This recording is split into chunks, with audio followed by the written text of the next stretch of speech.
would you like to sell your business at the highest possible price and boost business value and personal wealth with smart pre-sale planning? Joe LoPresti will tell us how to do it. And what's so special about Joe LoPresti is he's the founder and CEO of ClearPath Family Office and Arlington Wealth Management, bringing nearly 4 decades of experience in wealth advisory. So Joe, please tell us, how can entrepreneurs sell their business at the highest possible price, and what's the vehicle for doing so? Welcome to Awakened Titans podcast with Lily Patrascu. Mind-blowing conversations with influential business titans sharing how you can manifest abundance, love, joy, success through quantum awakening, quantum manifestation, quantum healing, quantum miracles, exponential business growth, and innovative products and services. Well, there's a lot of different variables, Lily, that is required if you're going to get the highest possible price. So, there's a, I think, an assessment that should be done of a business to see where their strengths are, where their weaknesses are. And this should be done from a buyer's perspective if we're talking about sale price. Business owners tend to think about their business and value it differently than a buyer would. So we really want to strengthen the areas of the business that a buyer is going to really dive in deep and scrutinize and improve those areas so they're willing to pay more money for the business.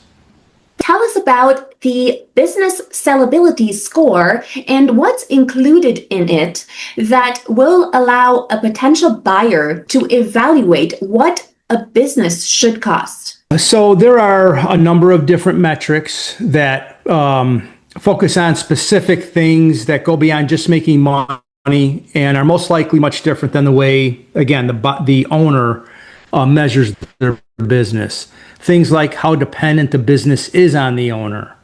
A company that depends heavily on the owner isn't as valuable to a buyer unless you plan to work for them. Most buyers aren't necessarily looking to buy a job. They're looking to buy a business that could work for them. So that's an important item to look at. Another one is, what is your competitive advantage? What's your unique differentiator that your company has to differentiate it from competitors? And that's going to be more valuable to maybe a strategic buyer that can offer that advantage to an already existing customer base that they have and just plug it right in. And, that could be very valuable for a strategic buyer. But if you don't have a strong competitive advantage, it's not going to be as valuable. Another big area is how your revenues occur. Are they recurring revenue streams? That is very valuable to a buyer because it's predictable and it's comforting knowing that they don't have to start at zero every month or year, where there's money that's going to be continuously flowing in. So those are a few of the more important ones. There's probably 8 to 10 different key metrics that are important from a buyer's perspective that determine your sellability score.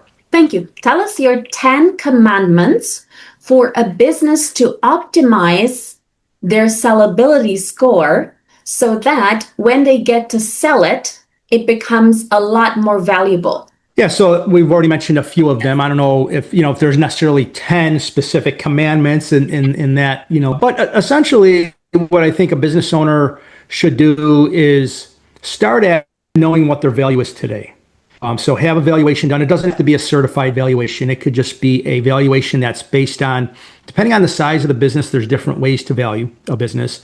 But let's say using private market transactions, these are private businesses that have actually sold, and look at their industry. And typically every industry is going to have a range of values from a certain multiple of cash flow, EBITDA, earnings before interest, taxes, depreciation, and amortization, up to a higher level.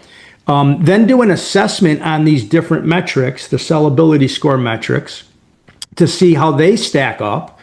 And then we could place them and show them what their valuation is. And then importantly, it's good to know what the industry range is and how the best companies in the industry, what multiples they've sold for.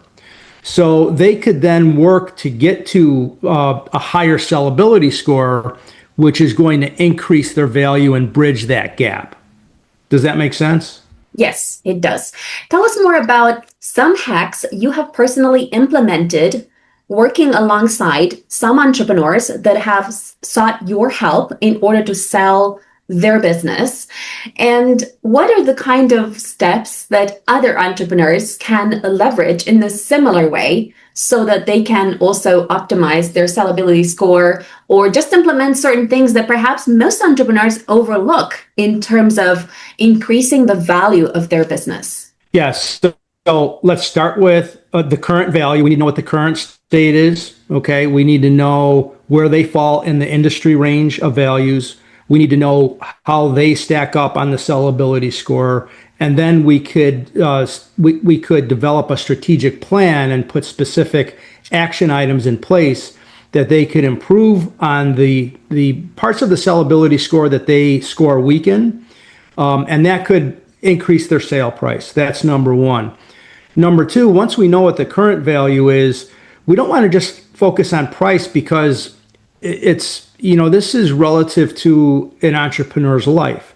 So we need to know what they need from the business along with other assets that they may have to be able to reach what I call their freedom point. And that's when they've accumulated enough wealth that they could live the life that they want without financial concerns. So once we know their value and we know what their freedom point is, we know if they're at their freedom point, then we could move quicker towards the exit because they're already there. They already have enough money to be able to live the life that they want. But if there's a gap between the wealth that they have and the wealth that they need, then we move on to the next phase.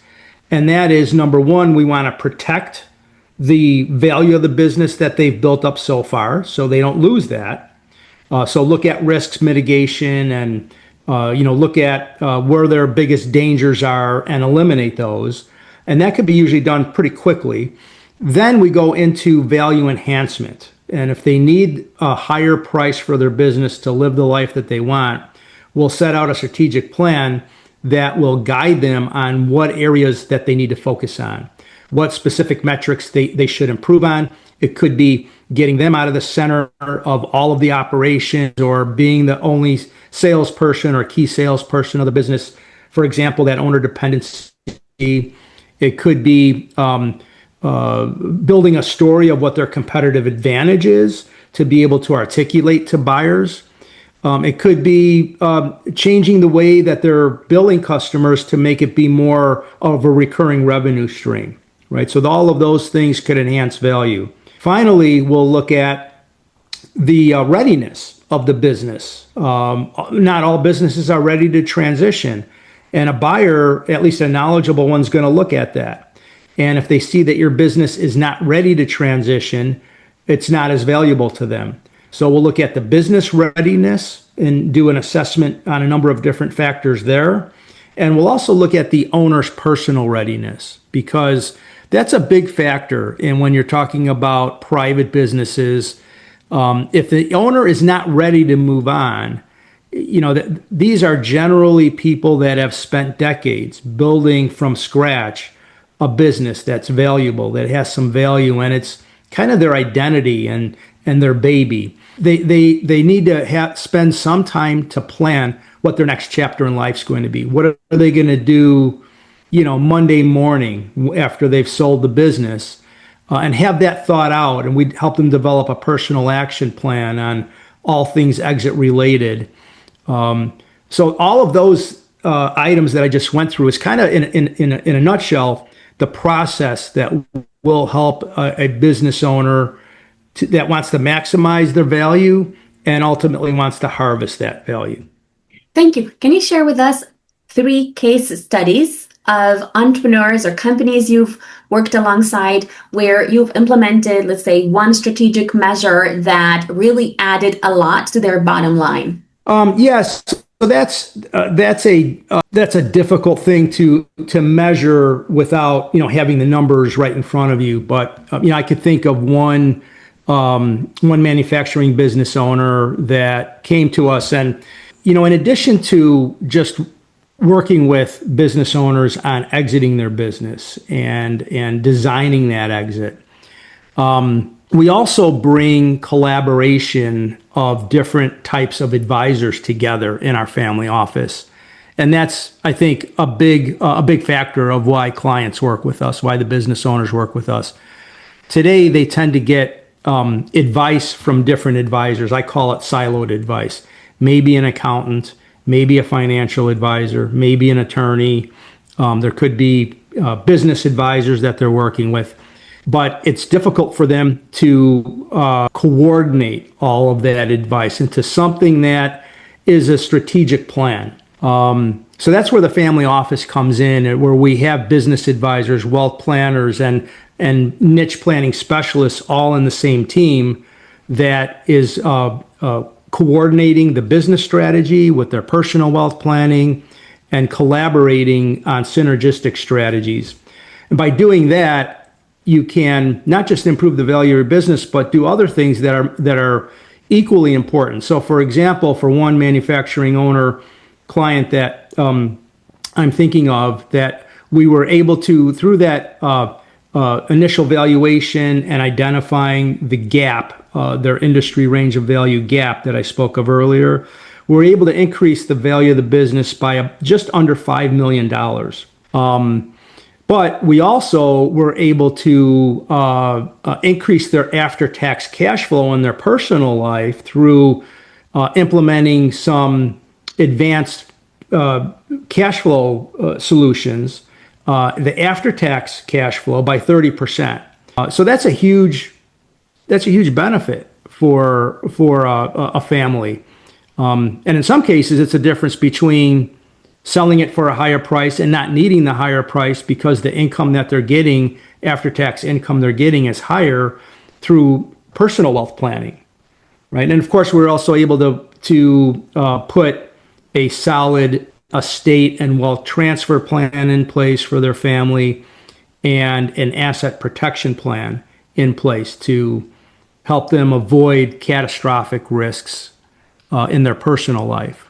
Thank you. Brand associations and joint venture partners that have a similar target market but not competing with the business could also be a great addition to the bottom line of a company that is considering selling. And I'm wondering whether this is something you also help with, or are there any other strategies that are, a great addition to everything you've already mentioned that it seems so valuable to increase the sellability score? And I find sometimes that having the right brand associations and celebrity endorsements or influencer endorsements could, dramatically and significantly increase the value of a particular company. Do you agree with that, or is there something else that you would recommend doing instead? I think that's very much company specifically. I'm sure I don't personally have experiences where influencers, have worked with the businesses that we advise. But I'm sure that there's cases out there where it's made a significant impact for that business owner's value. Thank you. Is there any other strategy that you recommend for a company to increase their sellability score? Or if you would like, you can tell us about some mistakes that most entrepreneurs make that reduce their sellability score. Yeah, we've touched on a few already. I think the owner probably the biggest one that comes up time and time again is owner dependency, and thinking that, well, I've built this great business and it's provides a great living for me and funds my lifestyle. But taking them out of it and, from an outsider looking in, they don't see it that way. They see it as too dependent on the owner. And unless that owner plans on working for the new buyer, it's not as valuable to them. So I think that that's a big one. There's also other things that we haven't touched on. Customer concentration is going to be looked at. So if your business is heavily dependent on a couple of customers, that's not as valuable to a buyer as opposed to one that has a diverse customer base. Because a lot of times with smaller businesses, the owner has the relationship with the customer.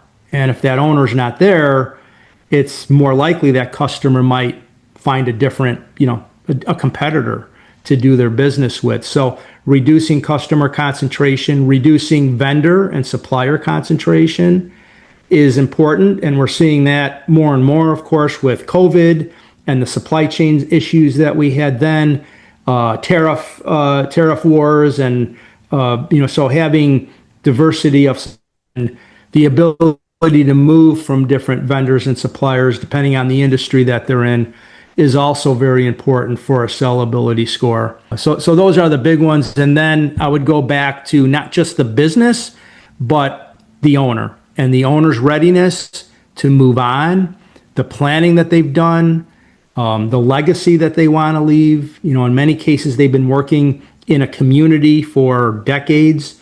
And, it's scary to turn that reputation over to a new buyer, a new owner, not knowing how they're, what legacy they're going to, continue, how they're going to treat the employees, and thinking all those things through ahead of time in a proactive way. You can negotiate with a buyer, but the mistake that a lot of business owners make is they don't think about it until after the fact, and they think, well, I wish I could have handled it that way, or I wish I could have known about this. And that's why many business owners have regret after they sell, because they didn't do enough pre-planning, and they could have thought it through better and had a better experience overall, and probably sold for a higher price along the way. Thank you. Tell us about the impact of customer lifetime value on the sellability score of a business. Yeah, it's very important. And it kind of goes back to recurring revenues, right? If you have the type of business where once you sign a client or customer up, those revenues continue until they decide that they don't want to do business with you anymore, as opposed to having to sign annual engagements, for example, or selling one service or product and then having to go back to them and sell another service or product with a new agreement. So customers that are with you on a recurring basis have a lot more lifetime value than customers that aren't. So that's why the recurring revenue concept and that metric is so important in determining the value of your business and your sellability score. Thank you. Tell us about AI business growth tools and their integration in the business and its impact on the business sellability score. Did you say AI tools? Yes, AI growth and business tools. Yeah. So, that's not my area, right? But certainly we use AI in our business. It's helped our productivity quite a bit. Particularly from a branding standpoint and marketing standpoint, and I think it's definitely a step up from what small and mid-sized business owners have had available to them pre-AI. So I think it's something that all business owners should be using to some extent or the other in their business for growth. Thank you. I was referring mainly to the fact that as I'm seeing AI tools being integrated in a lot of companies, I'm thinking that perhaps some companies who are not integrating AI may be left behind. So perhaps by comparison, those companies that are not integrating AI at all could be perhaps getting a lower valuation on the basis of comparing to other companies who are doing so.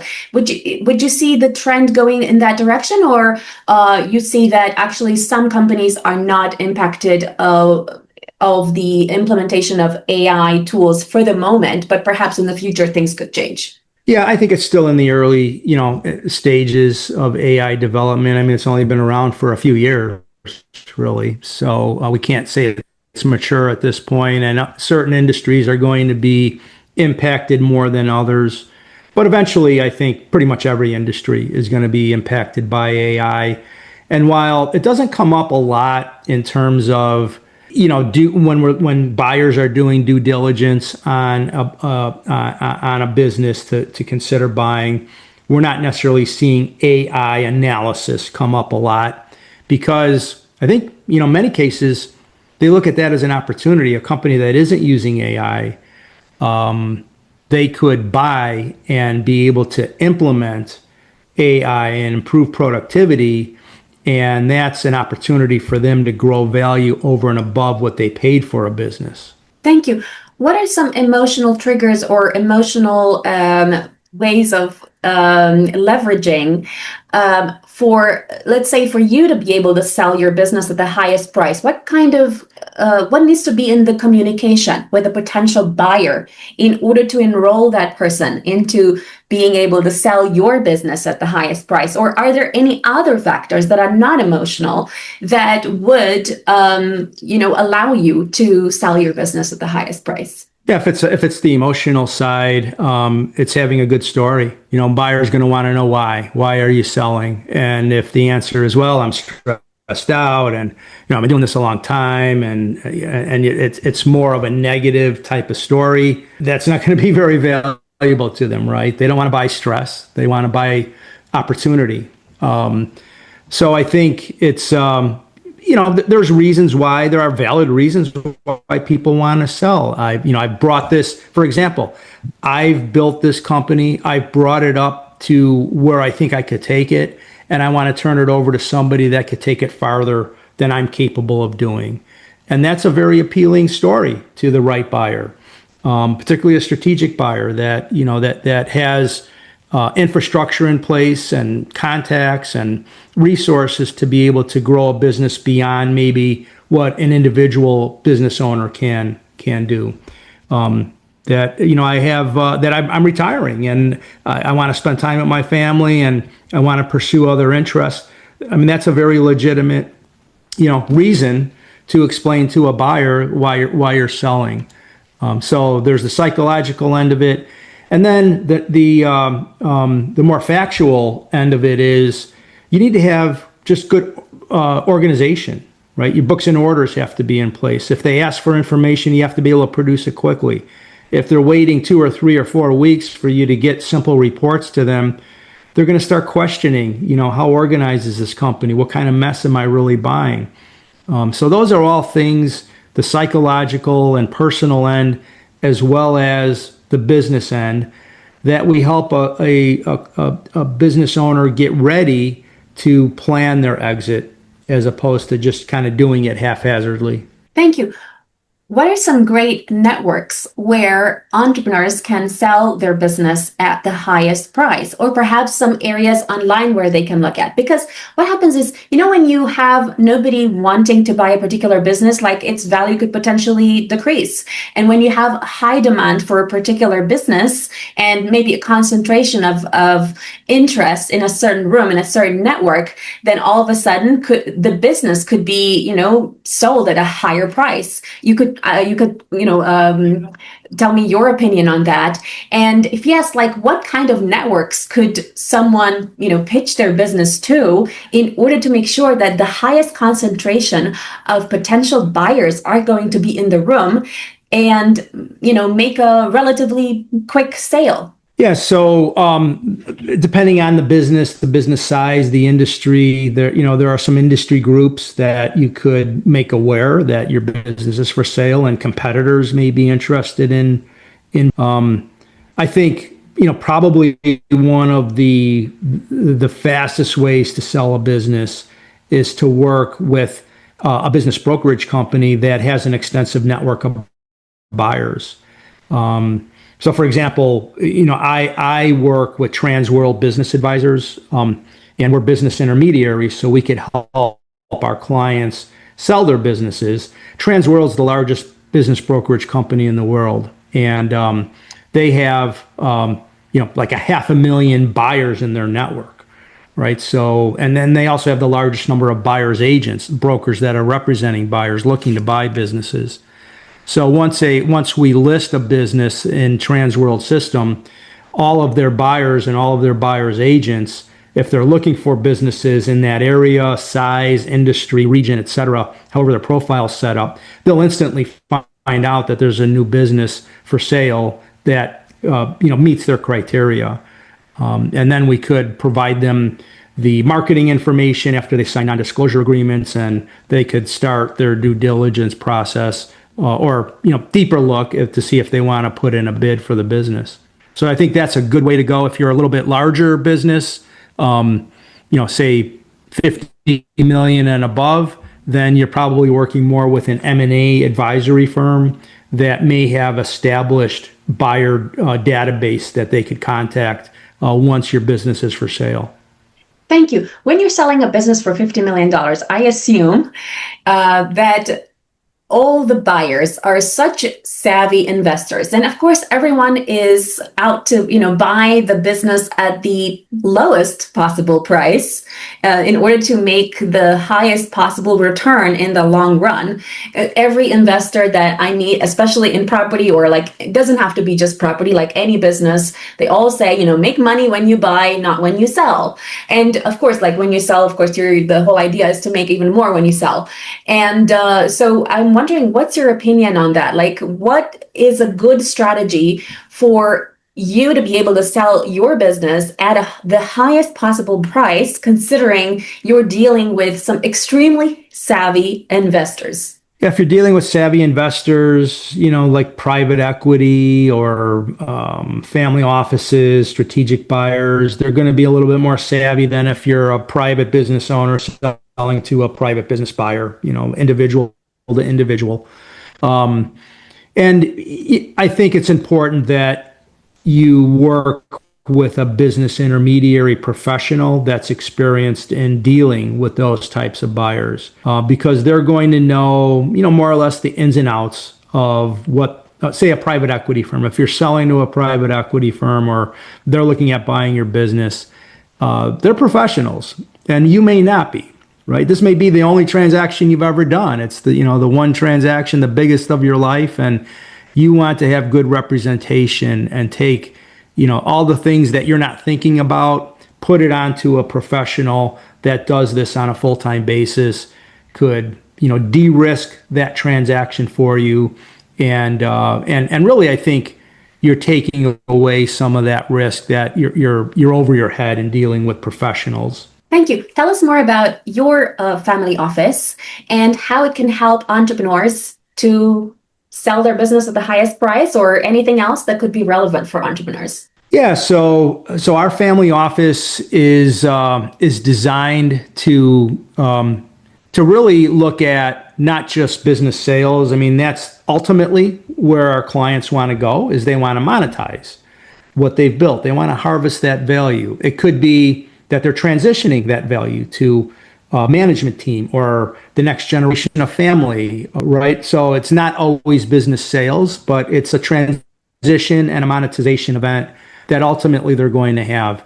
And the family office is really designed to coordinate business strategy with the personal wealth planning, and not to do it in a siloed way. It's hard to plan your business strategy if you don't know what your personal wealth planning goals are, right? And it's hard to plan your personal wealth planning goals if you're not integrating the business strategy, because for most of our clients, 80% of their net worth is tied up in their private business. So, for wealth planners that don't provide business strategy and business advice, they're really only working with a very small percentage of that business owner's net worth, and it's just not as meaningful to them.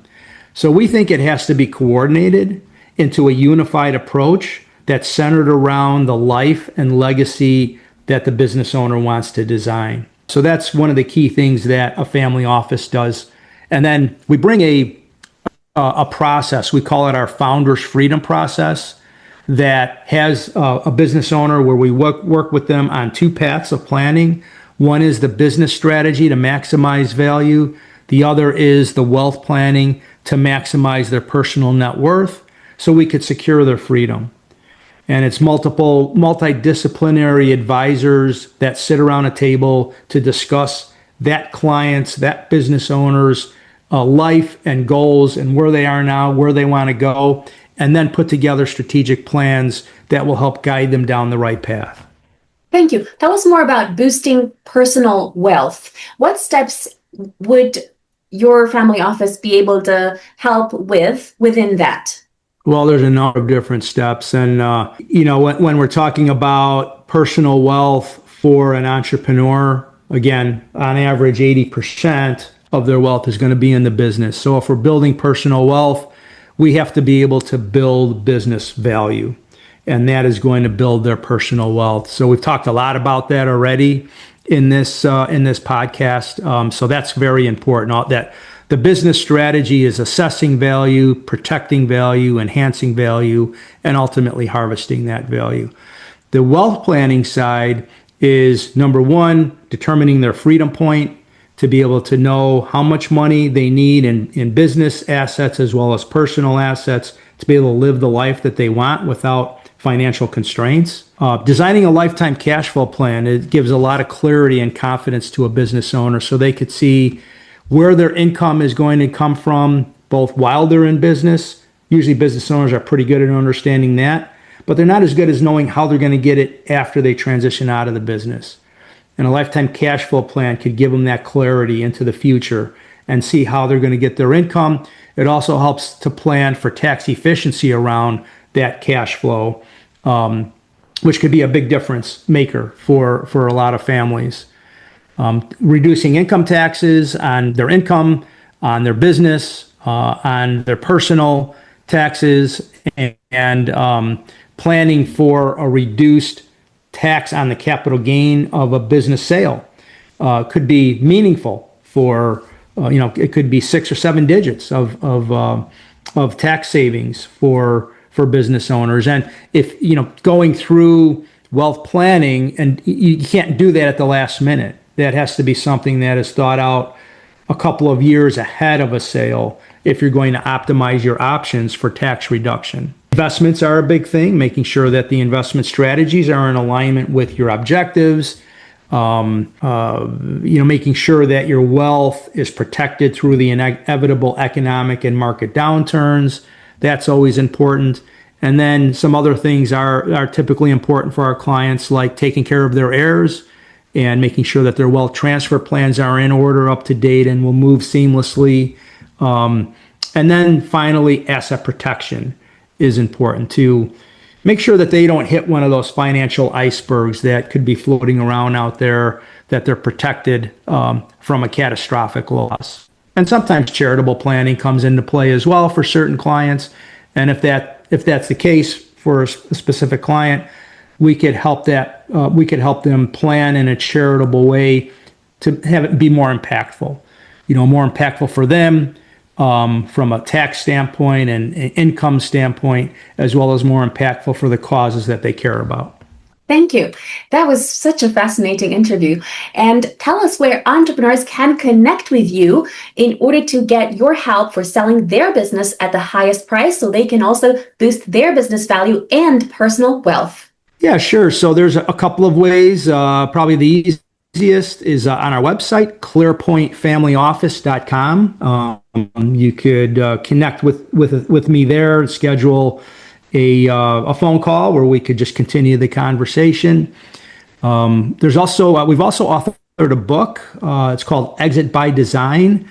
So you can go to the book website, exitbydesignbook.com.